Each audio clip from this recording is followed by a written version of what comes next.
yapo kama 12. Kwa sekta binafsi pia wanayo maeneo haya ambayo tunayaratibu. Kwa tunayo benki ya ardhi kwa ajili ya uwekezaji, na ardhi tunayo inamilikiwa na TISEZA. Kwa hiyo swala la ardhi ya uwekezaji changamoto imepungua sana baada ya kuanzisha benki ya ardhi ambayo tayari TISEZA wanayo, lakini muhimu zaidi tunawahamasisha watu binafsi, sekta binafsi wenye maeneo yao, mtu mmoja mmoja, kikundi wenye maeneo yao makubwa wawasiliane na TISEZA. TISEZA watawasaidia kuunganisha na uwekezaji ili wabadilishe hiyo ardhi kuwa uwekezaji, kwa sababu Watanzania wengi sana wanamiliki ardhi. Mimi na shamba Bagamoyo, na shamba Kibaha, na shamba si wapi, lakini hilo shamba ukiwa nalo kama halijakutana na mtaji na teknolojia, ni shamba tu, halikusaidii sana. Labda baadaye ujapata mtu akalinunua, lakini ukikutana na mtaji ukafanya ikawa uwekezaji, unapata fedha, unajenga uchumi wa nchi, unatoa ajira kwa watu. Eneo la tatu nataka tupambane nalo kama hatua hii ni tatu. Jambo ninataka kulifanya hapa ni kuelezeni kwamba kwa kuzingatia malengo na matarajio ya dira 2050 katika kipindi cha miaka 5 ijayo, miradi ya uwekezaji itachaguliwa kwa kuzingatia vigezo 5 vifuatavyo. Kwa ili tumkaribishe mwekezaji hapa, vivyo vigezo ambavyo tutavizingatia. Tutazingatia vigezo ambavyo vipo kwenye dira. Dira imeshatuainishia tayari vigezo 5 vya msingi. Kwanza, tunataka tuangalie huo mradi una uwezo na fursa kiasi gani ya kuzalisha ajira kwa wingi. Kwa hiyo mradi ambao utazalisha ajira kwa wingi tutaipa kipaumbele. Pili, uwezo na fursa ya kuongeza mauzo ya bidhaa za Tanzania nje ya nchi. Hili ni eneo la pili. Lakini la 4 ni nafasi ya sekta kukua na kuchochea ukuaji wa sekta nyingine. Kwa hiyo uwekezaji wako unachochea vipi sekta nyingine? Kwa mfano, unavyowekeza kwenye kilimo, tunataka kuona uwekezaji kwenye kilimo uchochee uwekezaji katika viwanda. La 4, nafasi ya uwekezaji huo katika kuongeza thamani, value addition. Tunataka as a country tusafirishe bidhaa kwenda nje ya nchi, bidhaa ambazo zimeongezwa thamani.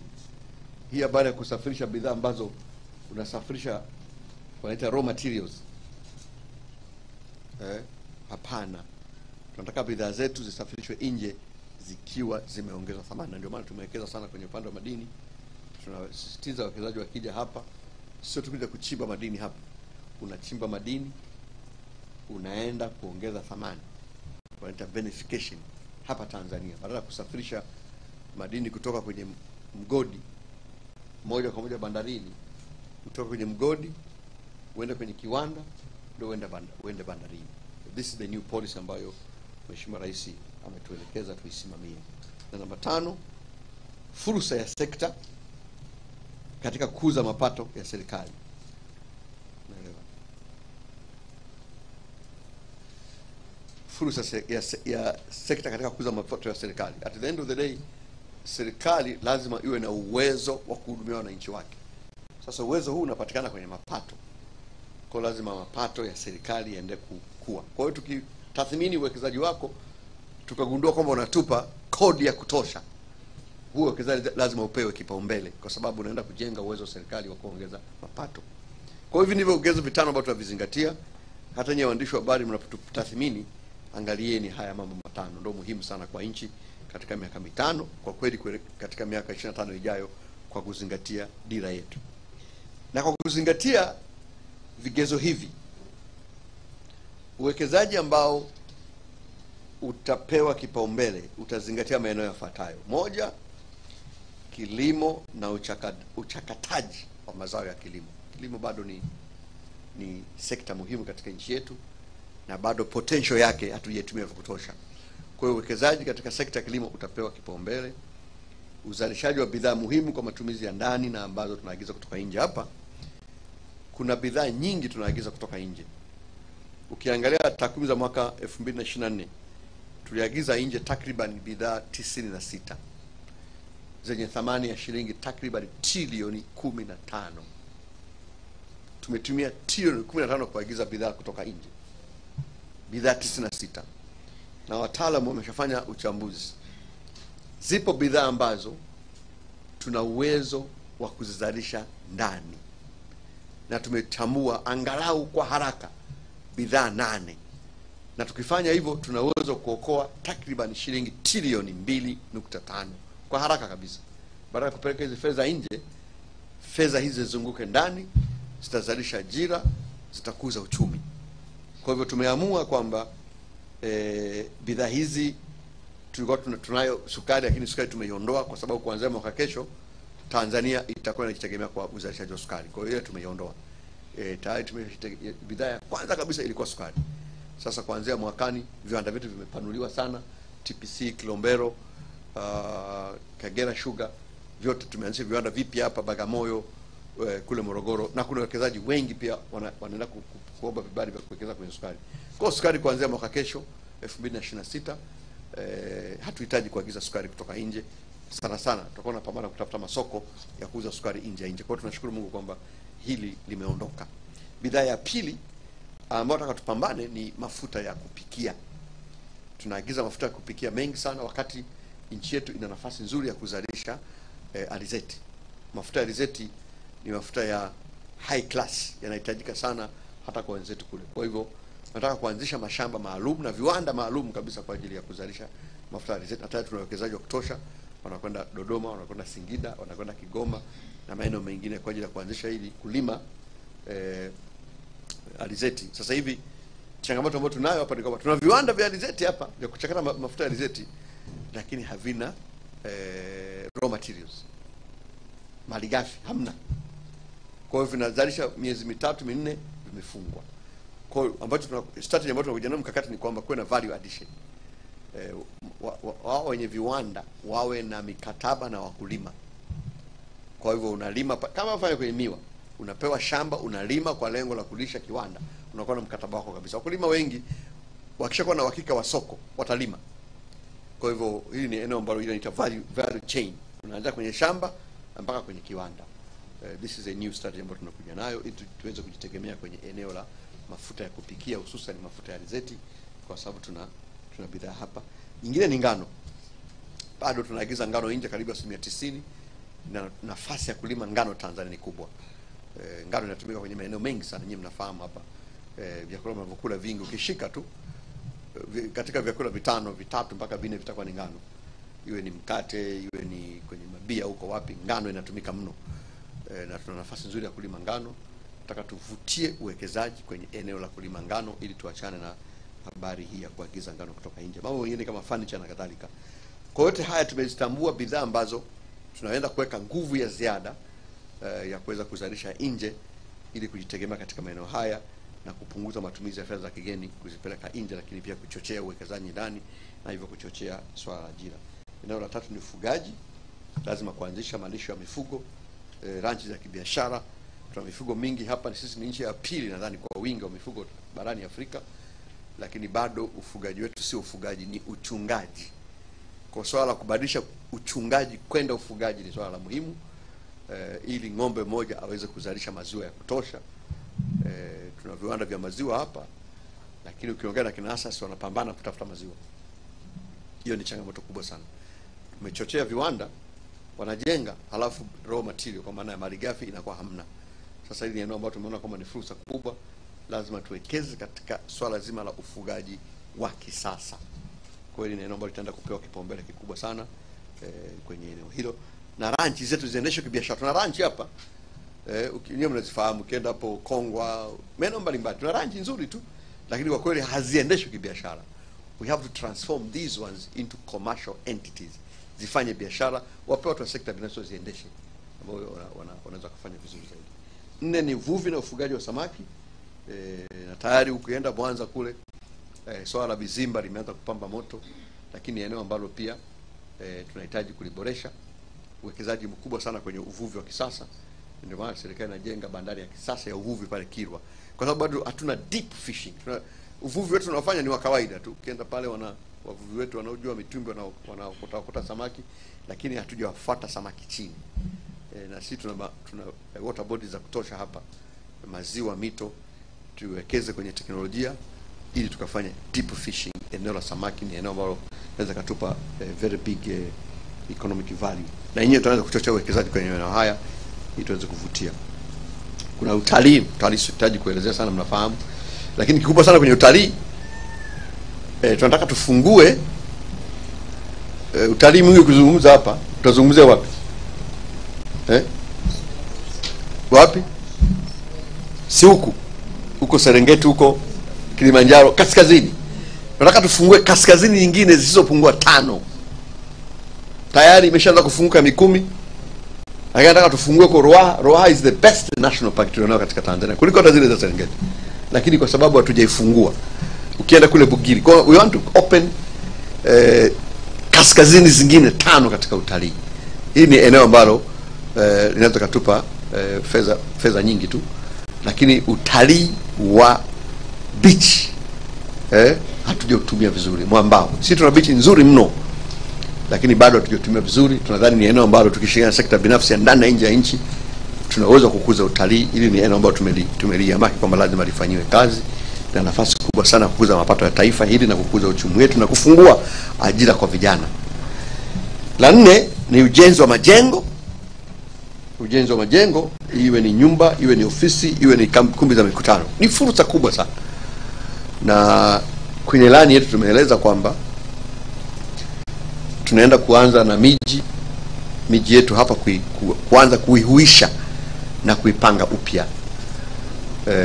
Mimi ni mbunge wa jimbo la Ubungo. Ukienda pale Manzese, Manzese ni eneo zuri, lakini makazi yake ni changamoto. Kwa hiyo pale tunahuisha ili sekta binafsi inakuja, tunaunganisha na wenye nyumba zibomolewe, zijengwe magorofa. Mtu akijenga gorofa zake 5, 6, 10, halafu wewe uliokuwa na nyumba yako akakuachia floor moja ya makazi na kabiashara kako hapo, kuna ubaya? This is what other places they are doing. Kwa tunaunganisha watu wetu na wawekezaji.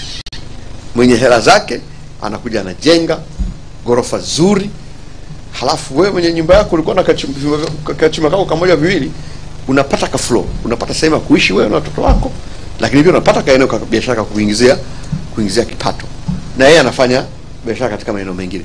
Tunadhani tukifanya hivi, na kwa Dar es Salaam tumeamua kuanzia Vingunguti, Buguruni na Manzese, hayo maeneo 3 nataka tuanze nayo. Tutayatangaza rasmi, wawekezaji waombe, watapewa mazingira mazuri, tunatiseza pamoja na wizara yetu ya ardhi, ili mambo haya, ili miji yetu tuihuishe, lakini pia kuifanya miji hii na makazi hayo yawe ni makazi, lakini pia kukuza kipato cha wakazi wetu. Kwa hiyo hili ni eneo ambalo tunadhani tukiliweka vizuri litakwenda vizuri sana. Madini, huduma za kifedha, misitu, nishati ikiwepo mafuta na gesi. Hili ni eneo ambalo muhimu sana. Kwa mfano ile ya mafuta na gesi, nyinyi mnafahamu kwenye gesi kuna mradi unaitwa LNG, liquefied natural gas, ambao tunaenda kufanya kule Lindi.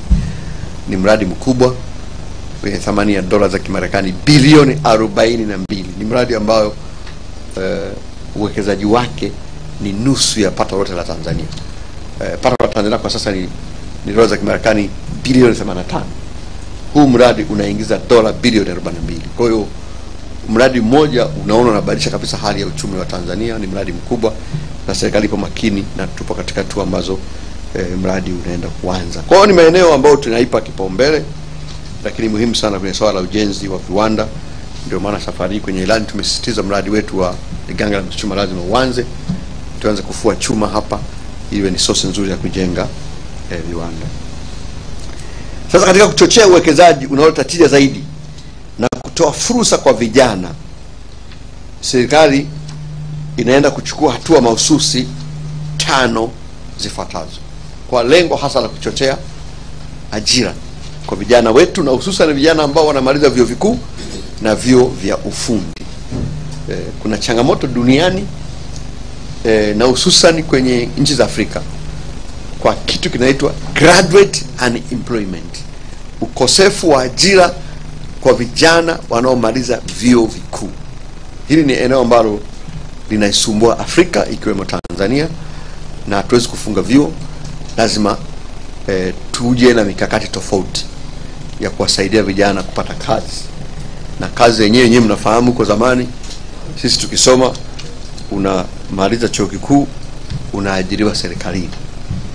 Ilikuwa sio kazi ngumu hiyo. Malizo unakuwa na kazi 2-3. Sasa hivi hiyo hali haipo.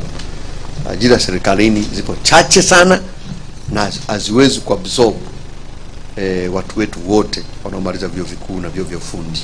Njia pekee ni kupanua sekta binafsi. Kama njia mliopo hapa wengi hapa, si wangapi hapa wametoka Daily News hapa na Habari Leo. Wengine wote mnatoka kwenye private sector. This is what we need to go. We have to strengthen our private sector iweze kuabsorb.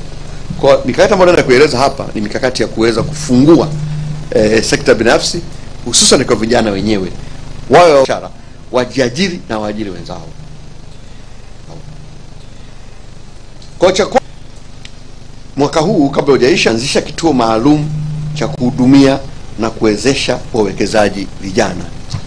Kitaitwa Youth Investors Resource Center. Tutakifungua pale IPZA pale Mabibo. Lengo la kituo hiki kubwa, kwanza swala la maarifa. Ili uwe mwekezaji, uwe mfanyabiashara, specifically kwa vijana wetu wanaomaliza vyuo vikuu, maliza vyuo vya ufundi na wengine, waende pale wafundishwe. Waende pale wafundishwe vizuri na wataalamu wetu wa serikali na wa sekta binafsi wenye za kujiajiri, za kuajiri wenzao. So this is going to be the first step. Lakini ya pili, tunaanzisha program maalum ya kuwezesha wawekezaji vijana kubuni na kuanzisha uwekezaji wa viwanda nchini. Kwa hiyo kama nilivyosema, TISEZA tunayo maeneo ambayo tumetenga kwa ajili ya maeneo maalum ya kiuchumi, special economic zones, kwa lengo la kujenga viwanda, hasa viwanda ambavyo vinaenda kwa ajili ya kuchakata kuongeza thamani mazao mbalimbali, ikiwepo mazao ya kilimo, mifugo, uvuvi, misitu pamoja na madini. Ambacho tunafanya hapa, hii itakuwa program maalum ya kuwawezesha wawekezaji vijana wakabuni na waanzishe uwekezaji wao wapi? Viwandani. Kwa hatua ya kwanza, akishapata mafunzo pale kwenye kile kitu ambacho tumeeleza, ambacho pia hivi tutafungua kwa kila mkoa. Akishapata mafunzo, next step, fungueni kampuni. Watasaidiwa kufungua kampuni, wasajili BRELA. Baada ya hapo, kitakachofuata itakuwa sasa kukabidhiwa eneo ili waweze kuwekeza. Sasa eneo hili uweze kumpata wewe kijana hapa pale shamba hili hapa, lazima tuunganishe sasa na wenye mitaji. It can be financial institutions, kwa maana ya mabenki ama wawekezaji wa sekta binafsi. Sasa kwenye viwanda kuna vitu kinaitwa mitaa ya viwanda ama kongani za viwanda. Maana unakuta huo mtaa wa viwanda, maana kwamba ndani unakuwa na viwanda vingi, kama wale ambao wameshaenda kule Kwala Snotan Industrial Park. Pale kuna viwanda vingi. Kwa nataka sasa mwekezaji wa sekta binafsi yeye atawekeza kujenga hiyo mitaa. Ndani mle tunataka ile industrial sheds awakabidhi vijana. Kwa ndani unaweza kukuta labda kiwanda cha kuzalisha nguo, kiwanda cha kuzalisha sabuni, kiwanda cha kuzalisha mafuta na kadhalika. Tunataka mwekezaji mkubwa mwenye mihela yake mingi anaweza kajenga hilo mitaa la viwanda. Tunataka hivyo viwanda aweze kuwapangisha vijana. Kwa kazi ya serikali tutakayofanya sisi, tutaweka umeme, tutaweka maji, tutaweka barabara, ile miundombinu ya msingi. Then mwekezaji atajenga hizo sheds. Mwekezaji ajenga sheds, tunataka specifically hizi sheds awapangishe vijana ambao wamepata mafunzo, walitoka vyuo vikuu.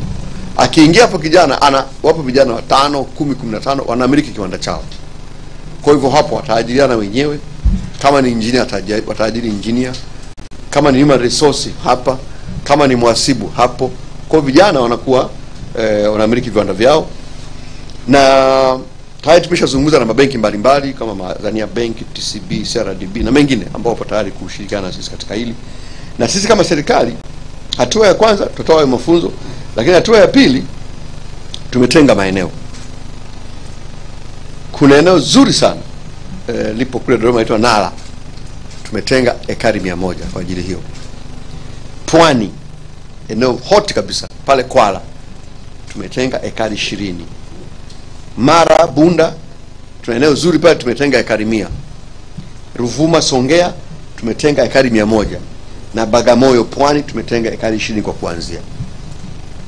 haya maeneo tumeyatenga 1, 2, 3, 4, 5, maeneo matano kwa kuanzia, yenye jumla hizi ekari ambazo zimezitaja hapa. Nikipiga hesabu 120, 220, 320, 340 ekari 340 zinatengwa kwa kuanzia specifically kwa ajili ya vijana, na nimesema hapa vijana wanaomaliza vyuo vikuu na vyuo vya ufundi watakuwa pata mafunzo, wataunganishwa na wawekezaji na mitaji, watakabidhiwa maeneo haya waanzishe viwanda kwenye hiyo mitaa ili waweze kuvisimamia.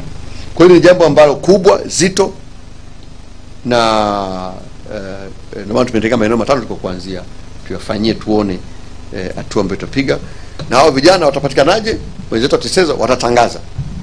So it's not like, tatangazwa wazi kwenye magazeti, vyombo vya habari, vigezo vitatolewa, wataomba, kutakuwa na wazi kabisa, tufanyika interview, watachaguliwa vijana hawa hapa, then watapatiwa mafunzo, tutaunganisha na hizi taasisi waende pale wakafanya hiyo kazi. Tunadhani kwa kufanya hivi tuanze kubadilisha mtizamo kwamba ajira ni serikalini, lakini pia badala kusema tu wakaajiriwe, wanaweza wakatengeneza ajira wenyewe na wakatengeneza ajira kwa ajili ya wenzao, wakaweza kujiajiri.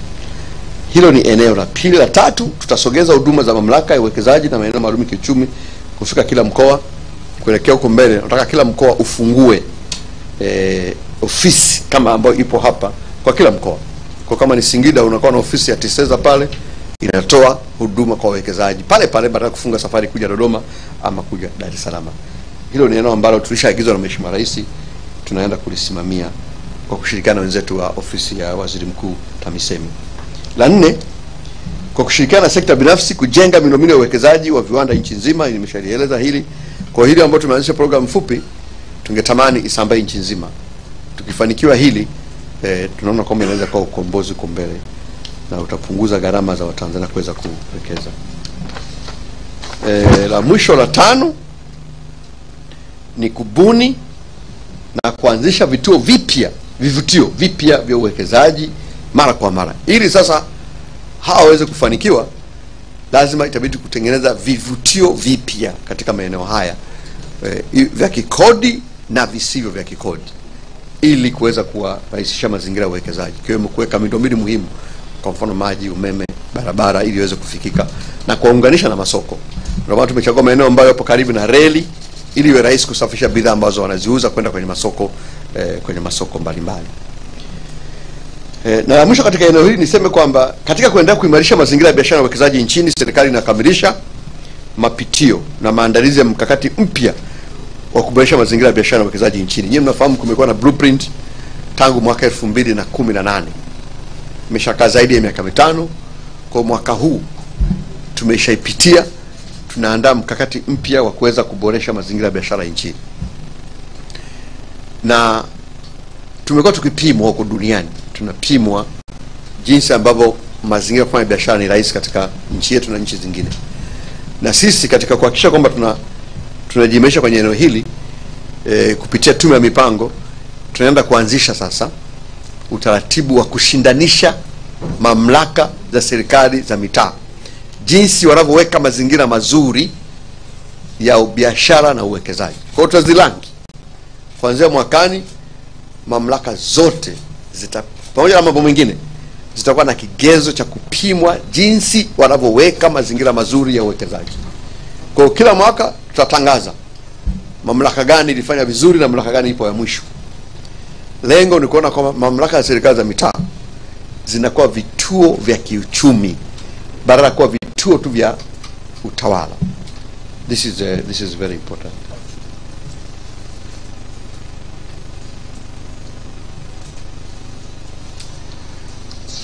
Naambiwa hapa muda umebaki dakika 20, ni nyingi sana hizo.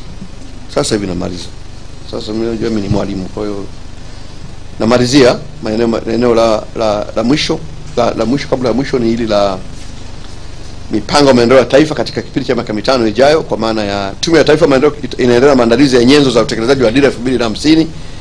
Tunaandaa maandalizi ya nyenzo ya kwanza, kitu kinaitwa mpango wa maendeleo ya miaka 5, tunakamilisha, utazinduliwa kabla ya tarehe mosi Julai na utaenda bungeni, lakini pia mpango wa maendeleo mwaka mmoja na mkakati wa ufuatiliaji na upimaji. Kwa upande wa mashirika ya umma nisema mambo manne tu. Upande wa mashirika ya umma, moja, tunaenda kuweka mfumo mpya na imara zaidi wa upimaji wa maendeleo ya mashirika ya umma kwa kuzingatia tija ya kiuchumi na utoaji wa huduma kwa wananchi. Kwa mashirika ya umma na kuwekewa M&E, vigezo vipya vya upimaji kuhakikisha kwamba ni kwa kiwango na wachanga katika maendeleo wa mashirika ya umma na wajumbe wa bodi za wakurugenzi kupatikana kwa njia ya ushindani.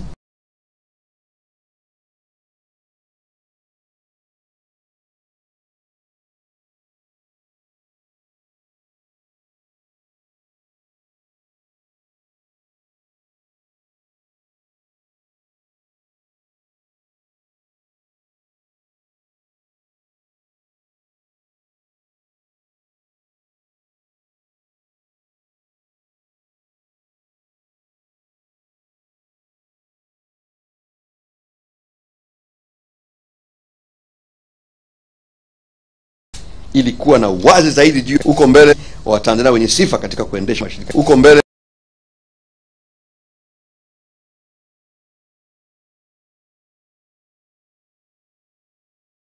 wa mashirika ya umma na wajumbe wa bodi, ili kuwa na wazi zaidi juu ya ushiriki wa Watanzania wenye sifa katika kuendesha mashirika. Uko mbele kuanzia tarehe 1 mwezi wa 7 sheria mpya ikipita hii, ni kwamba watendaji wa mashirika ya umma utakompiti kama ni Director General wa TANESCO utaomba kwa vigezo ambavyo vipo, utaapply. Kama ni wajumbe wa bodi, ndugu yangu, unataka kuwa mjumbe wa bodi wa TISEZA, si wa TPA kawaida, utachaguliwa chanzo mahususi cha fedha kwa ajili ya kupata mitaji ya uwekezaji wa umma. Kwa mashirika ya umma ya kwetu haya mengi yanaweza kufanya biashara kubwa lakini hayana mitaji.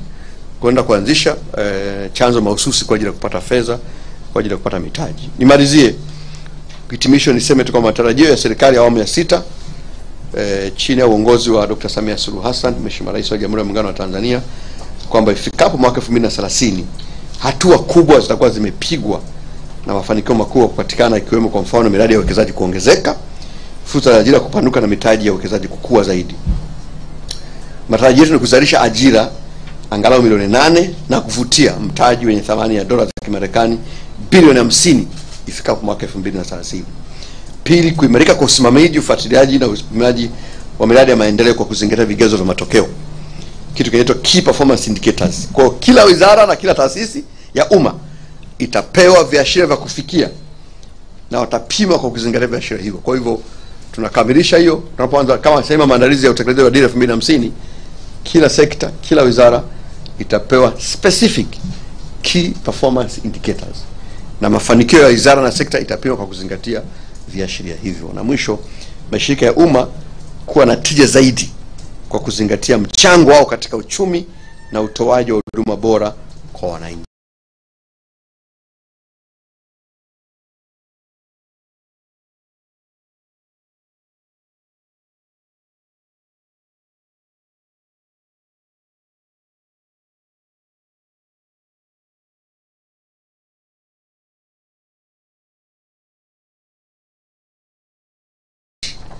Kwa ndugu zangu waandishi wa habari, kwa niaba swali, tunaomba muulize maswali mafupi. Nenda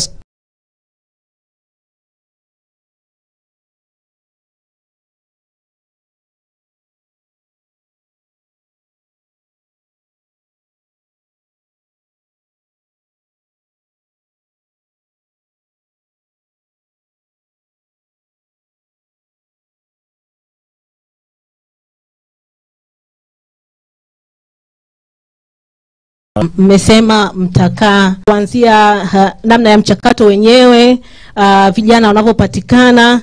Sasa mnawahakikishia vipi wananchi kwamba hichi kinachoanzishwa itakuwa ni fursa kwa wote, hata yule ambaye hana connection yoyote?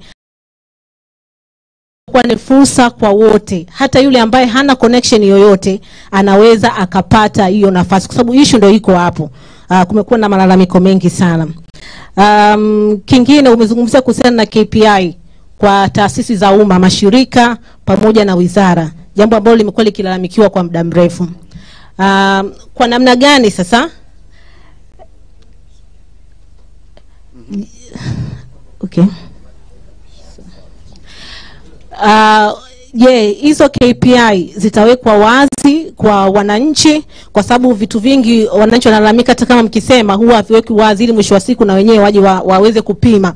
Hizo KPI kwa maana ya wakurugenzi wa mashirika zitawekwa wazi au na hizo wizara, kwamba labda kwa miaka mitatu, kwa mwaka huu tunataka wizara fulani ifanye 1, 2, 3.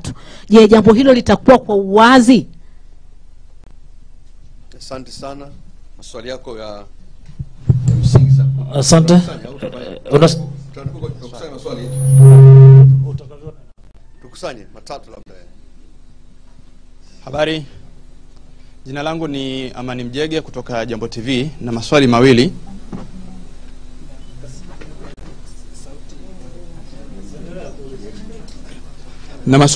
Swali la kwanza, tunaona kwamba kuna pressure ya kisiasa ambayo inaendelea hapa nchini.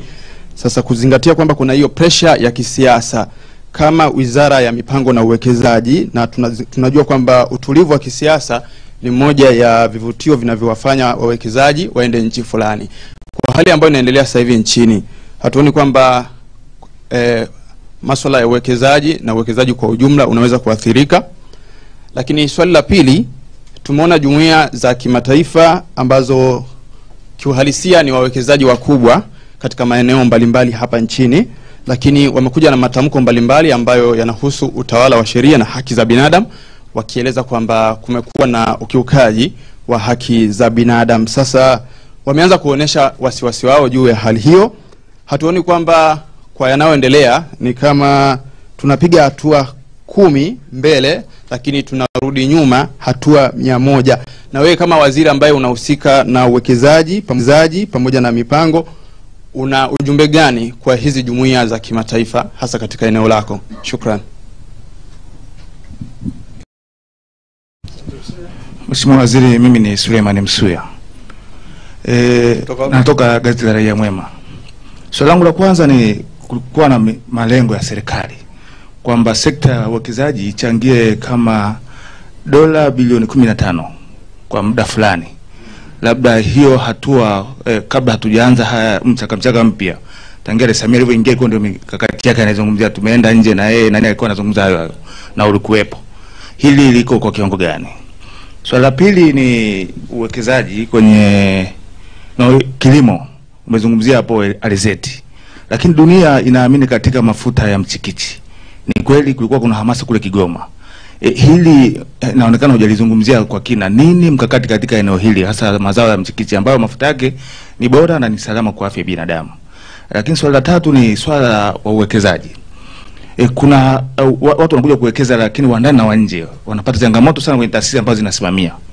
Nikitolea mfano, taasisi moja kampuni moja inaitwa Wellworth, inahusiana na masuala ya mahoteli. Hii kampuni Wellworth inahusiana na masuala ya mahoteli ya kitalii. Imekutana na changamoto ya kushindwa kwa taasisi ya serikali kusimamia majukumu yake kwa mujibu wa sheria, baada yenyewe alikuwa anafanya kazi ya ujenzi wa miradi kukiuka sheria. Hivyo hili na kuomba kama hataweza, kuna wajibu unaweza kulifanyia kazi, kwa maana wapo na wako hapa posta, ofisi zao ziko hapa mjini, wanatabika sana kwa sababu ya mwekezaji anakomishwa na mtu ambaye alipewa kazi ya utenda, lakini ameenda kwenye kama mamlaka ya serikali inaitwa TIRA, hakuna ufanisi wa kutatua tatizo lao. Swali dogo la mwisho ni EPZ imekuwepo na hii kitu tangia miaka ya nyuma, zaidi ya miaka 10 na performance ya uwekezaji kupitia EPZ kwa mikoa yote ikoje kwa sasa?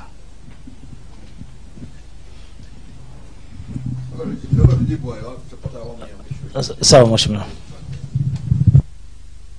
Nashukuru sana kwa maswali hayo.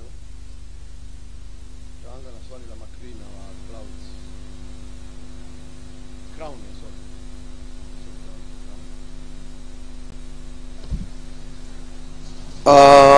kwenye huu mkutano, na ndio tumeanzisha kwa sababu hiyo, kwa kweli, kwa sababu tunao mkutano unaitwa TNBC, Tanzania National Business Council, ambayo Mheshimiwa Rais anakuwa mwenyekiti. Kutokana na ukubwa wake na uzito wake, wahudhuriaji wengi wanakuwa ni wafanyabiashara na wawekezaji wakubwa.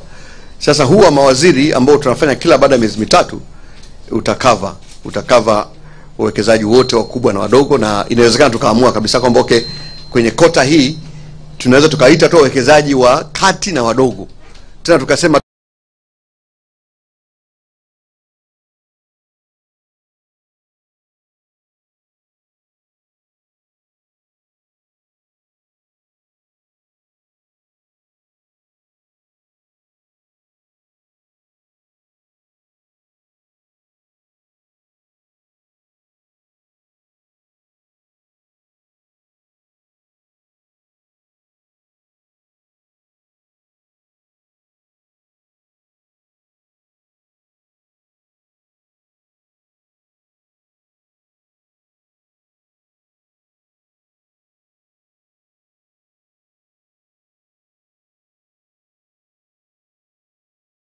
huu mkutano utakuwa ni kwa ajili ya wawekezaji wa ndani. Kwa nadhani hili tutaliaddress kwa hiyo kosa utaelezwa kwa nini umekosa. Tutajitahidi kuweka mfumo ulio wazi ili kwamba hata ukikosa Kitila kakosa, Juma kapata, Kitila ajue kwa nini amekosa na Juma kapata, ili ajue kwamba kwa kweli mwenzangu alinizidi hiki. Kwa hiyo hili ni kuhakikisha kwamba tunaliweka wazi sana ili haya mambo ya connection yasiwepo, kwa sababu sio mambo mazuri. KPIs zitawekwa wazi babu, sio mambo mazuri. KPIs zitawekwa wazi, zitawekwa wazi kabisa kwa wananchi na bungeni, kwa sababu hii inapeleka mpango bungeni na tutaangalia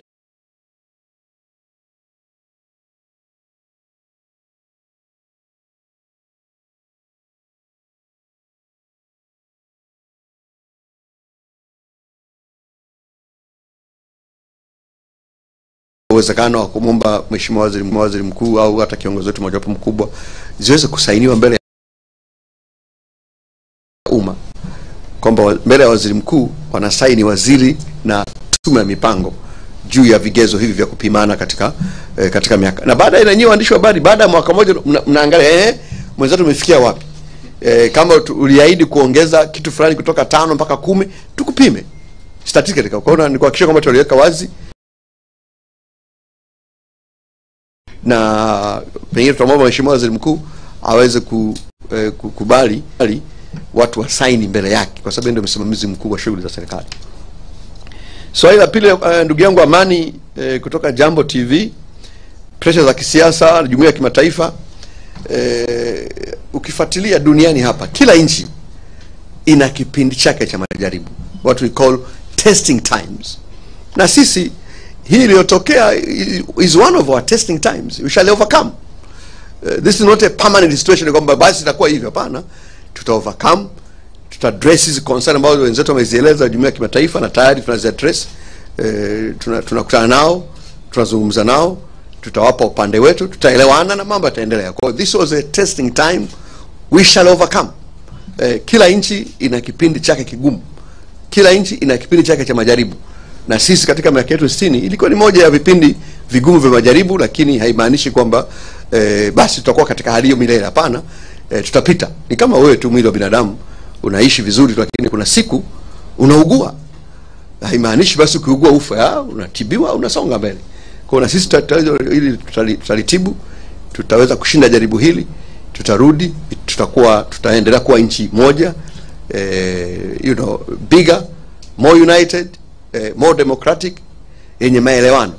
Lengo ni kuona kwamba tunaweka mazingira ili kila mwananchi wa nchi hii ajihisi na ajikubali kwamba yeye ni Mtanzania, na kwamba ajione na yeye anafaidika na fursa na haki zote katika jamii. Hilo ndio jambo kubwa la msingi ambalo tutakwenda nalo. Kwa hivyo hayo matamko tunayo, lakini tutaweza kuyashinda na kusonga mbele kama nchi.